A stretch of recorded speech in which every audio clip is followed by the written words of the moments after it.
Students भी होशियार है, 5-10 मिनट जाता है नाश्ता करने में, नाश्ता करके वापस अपने आप को स्टडी करने के लिए बैठ जाता है। थोड़ी देर वो स्टडी करता है, वापस खड़ा हो जाता है। क्यों? नहीं, एक बुक नहीं है इसमें जिसमें से मुझे स्टडी करना है, वो टेक्स्ट बुक नहीं है, वो नोटबुक नहीं है, वो वर्कबुक नहीं है।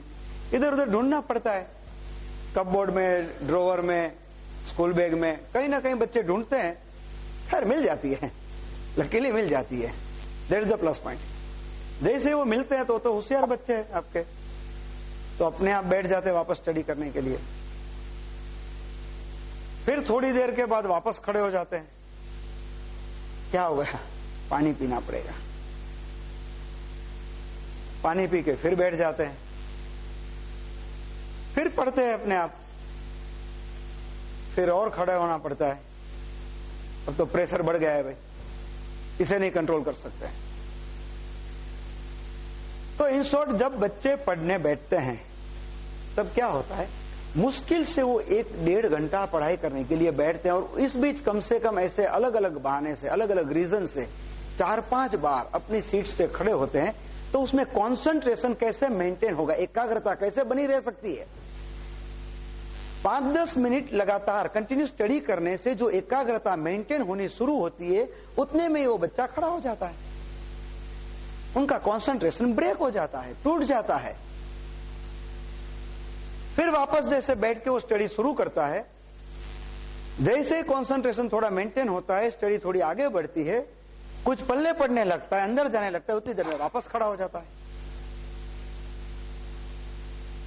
अगर इसी तरह पढ़ाई वो हमेशा करते हैं तो कैसे कोई भी स्टूडेंट्स हर सब्जेक्ट को अच्छी तरह से समझ सकेंगे, पढ़ सकेंगे या उसे अच्छे से याद रख सकेंगे? क्योंकि उनका कंसंट्रेशन किसी भी हाल में मेंटेन हो ही नहीं सकता है। तो इसी के लिए है एक खास स्टडी टेक्निक कि स्टूडेंट्स को क्या ध्यान रखना चाहिए। हर स्टूडेंट्स ये बातों को ध्यान से सुने, और मेरा दावा है कि जैसे मैं बताता हूं वैसे आज से, क्योंकि कल कभी होती नहीं है, इसलिए आज से, इस क्षण से, फ्रॉम दिस मोमेंट, मेरी ये स्टडी टेक्निक को जो भी फॉलो करना शुरू करेंगे, अगर आज वो फुल्ली फेल होते हैं तो भी वो डेफिनेट एटलीस्ट सेकंड क्लास तक पहुंचेंगे, उससे ऊपर जाएंगे, नीचे नहीं रहेंगे। मगर उसके लिए जैसा मैं कहता हूं उतना सिर्फ एक बार सुन लेना काफी नहीं है, इसे 100% फॉलो करना चाहिए। जैसे किसी भी काम में एक्सपर्ट होने के लिए बार बार उसकी लगातार प्रैक्टिस करनी पड़ती है, और प्रैक्टिस ही एक ऐसी चीज है जो हर इंसान को परफेक्ट बना सकती है। तो उसी तरह ये जो स्टडी टेक्निक मैं आज यहां पर दे रहा हूं, उसे हर स्टूडेंट्स को हमेशा के लिए फॉलो करनी चाहिए। नंबर 1, जब भी कोई भी स्टूडेंट्स को स्टडी करनी होती है तो उससे पहले क्या करना चाहिए? कभी भी स्टडी करने के लिए नहीं बैठना है।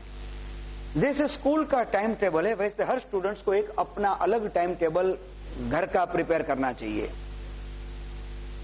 उसमें होमवर्क के लिए स्पेशल टाइम होना चाहिए, ताकि स्कूल, क्लासेस या ट्यूशन टीचर से जो भी होमवर्क स्टूडेंट्स को मिलता है उसका वो होमवर्क सबसे पहले कंप्लीट करें।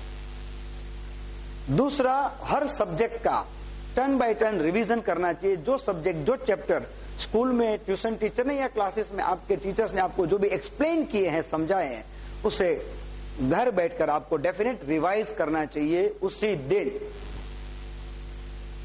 इससे आगे जब भी स्टडी करने के लिए बैठना है, तब नाश्ता करना, पानी पीना, जो भी ऐसे काम है वो पहले खत्म कर लेने चाहिए। और ये बात हर स्टूडेंट्स को ध्यान रखनी है कि आज के बाद जब कभी भी आप स्टडी करने के लिए बैठेंगे, तब जब तक आपकी स्टडी खत्म नहीं होती, आप अपनी जगह से हिलेंगे नहीं। जब स्टडी करने के लिए आप बैठ जाते हैं, चाहे कुर्सी टेबल पे बैठिए, जमीन पे बैठिए, जहां बैठते हैं, जैसे बैठते हैं हमेशा वैसे बैठिए। इसके लिए कोई स्पेसिफिक पोजीशन की आवश्यकता नहीं है। मगर हां, अगर आप खिड़की के पास बैठकर पढ़ते हैं तो उस खिड़की को बंद जरूर रखिए। अदरवाइज आमतौर पर बच्चे क्या करते हैं, पढ़ाई में ध्यान कम, नीचे ग्राउंड में ज्यादा रहता है। कई बच्चे ऐसे होते हैं सर कि मैं तो दरवाजे के सामने बैठता हूं, जहां दरवाजा मेरा पड़ता है बिल्कुल मैं सामने बैठता हूं। बोले क्यों? अरे अड़ोसी पड़ोसी का भी तो ध्यान रखना पड़ता है, नेबर का तो कुछ ध्यान रखना पड़ेगा, अपने भी तो कोई रिस्पॉन्सिबिलिटी है उनके प्रति, कौन आता है जाता है। मैं हर स्टूडेंट से रिक्वेस्ट करता हूं कि जब भी आप स्टडी करने के लिए बैठे तब आपके लिए अलग कमरा हो, ऐसा जरूरी नहीं है स्टडी के लिए। कमरा है तो अच्छी बात है, नहीं है तो ना सही। आपको वॉल फेसिंग, दीवार की तरफ मुंह रखकर बैठना है। अपना फेस हमेशा वॉल फेसिंग रहना चाहिए, ताकि उस रूम में जहां पर आप पढ़ते हो, आपके मम्मी पापा आपके भाई बहन किसी भी काम से अगर आते जाते हैं तो बार बार आपका ध्यान उनकी तरफ न जाए।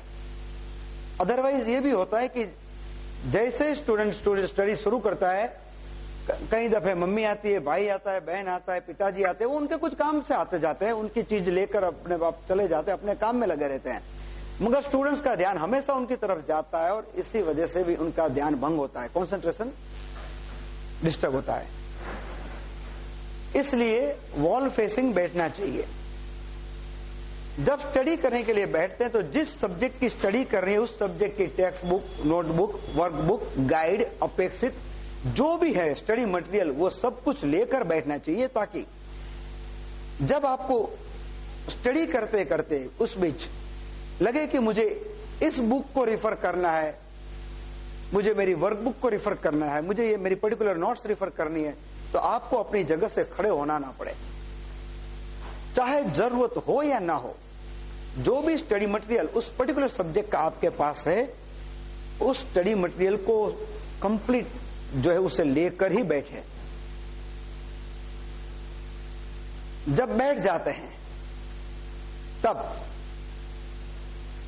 ये बात हर छोटे बड़े स्टूडेंट्स के लिए है, इसलिए इसमें कुछ सावधानियां क्या बरतनी है वो भी मैं बता देता हूं।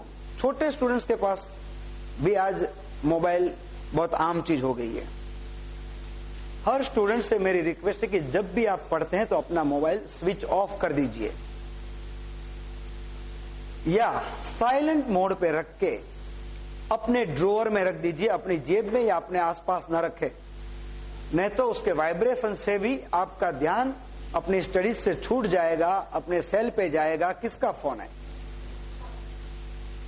जब आप स्टडी करने के लिए बैठते हैं तो आपके घर में जो भी उस वक्त है, आपके मम्मी पापा, भाई बहन, छोटे बड़े, उनको कह दीजिए कि अगर मुझे मिलने के लिए मेरा कोई भी दोस्त आए, मुझे बुलाने के लिए आए, तो उन्हें इस समय मना कर दिया जाए। अगर मेरा लैंडलाइन पे कोई टेलीफोन आता है तो भी मुझे बिल्कुल डिस्टर्ब ना किया जाए, मैसेज ले लीजिए और उसे कह दीजिए 1-2 घंटे में वो आपको फोन कर लेगा, आपके वहां पहुंच जाएगा, आपसे बात कर लेगा।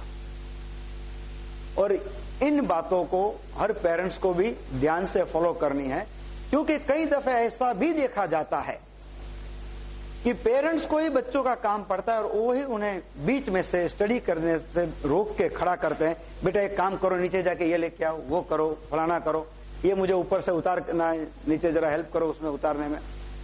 तो हर पेरेंट को भी रिक्वेस्ट है कि आपको अपने बच्चों से जो भी काम करवाना है जरूर करवाइए, मगर एटलीस्ट जब वो स्टडी करते हैं तब नहीं, उससे पहले करवा लीजिए या उससे बात करवाइए, ताकि वो अपनी स्टडी अच्छे से कर सके, ध्यान से कर सके।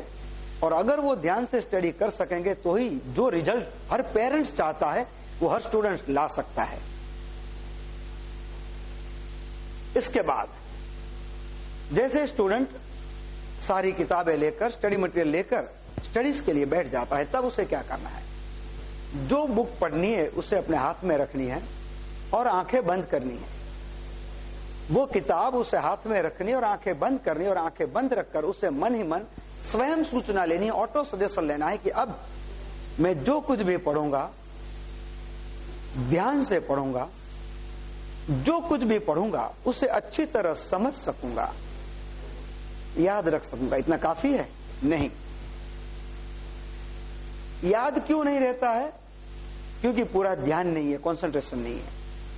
और ध्यान है और याद रह जाता है, मगर एग्जाम के टाइम पे याद नहीं आता है। और कई दफे ऐसा देखा जाता है कि कई स्टूडेंट्स ऐसे होते हैं, आंसर पेपर में कुछ भी लिखकर आते हैं, आंसर पेपर टीचर को सबमिट कर देते हैं, सुपरवाइजर को सबमिट कर देते हैं, और जब नीचे चले जाते हैं तो उसके बाद में उन्हें याद आता है, अरे इसका आंसर तो मैंने ये लिख दिया, ये तो गलत था। कई स्टूडेंट्स और होशियार होते हैं, उसको घर जाने के बाद ही आता है, कहीं को 2-4 दिन के बाद ही आता है, तो कहीं को 15 दिन के बाद, या कोई तो ऐसे हैं कि जब रिजल्ट आता है तब याद आता है, हाँ बराबर है, मेरी तो ये मिस्टेक हुई थी। तो ऐसा न हो, इसके लिए ये जो सेंटेंस है उसे और थोड़ा बड़ा करना है। मैं जो कुछ भी पढ़ूंगा उसे अच्छी तरह से समझ सकूंगा, याद रख